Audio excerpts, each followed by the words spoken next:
The pause was based on good faith conversation.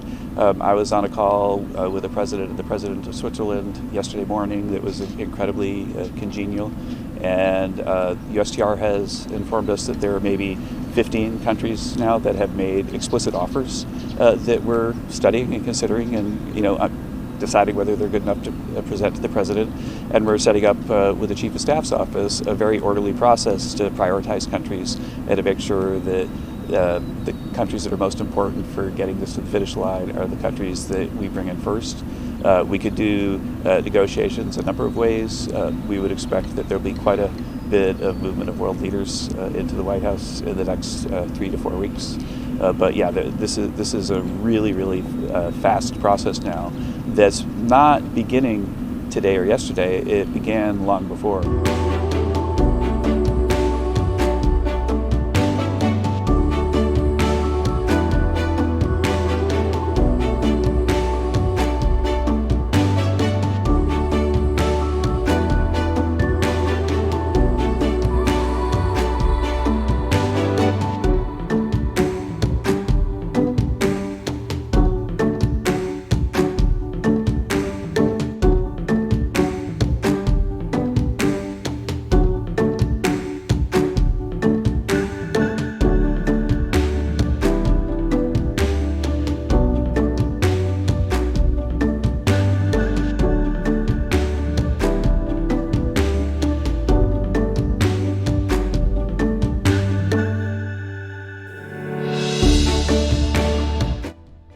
China on Thursday hit back against U.S. President Donald Trump's escalation of tariffs on imported Chinese goods, saying it would immediately restrict imports of Hollywood films. The move targets one of the most high-profile American exports. Industry analysts said the financial impact was likely to be minimal, however, because Hollywood's box office returns in China have declined significantly in recent years. Also declining was the value of U.S. stocks on Thursday. The benchmark S&P 500 stock index fell 3.5%, a day after surging on Trump's suspension of tariffs for 90 days on several countries except China. During a cabinet meeting, Trump acknowledged the market volatility occurring as he tries to resolve the disputes.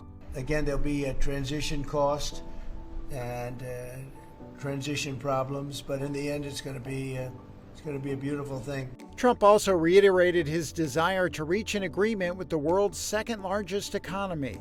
What happens with China? We would love to be able to work a deal. They've really taken advantage of our country for a long period of time. They've ripped us off beyond nobody. How people stood for it, sitting in my position, is not even believable. We're talking about many presidents, not just a couple.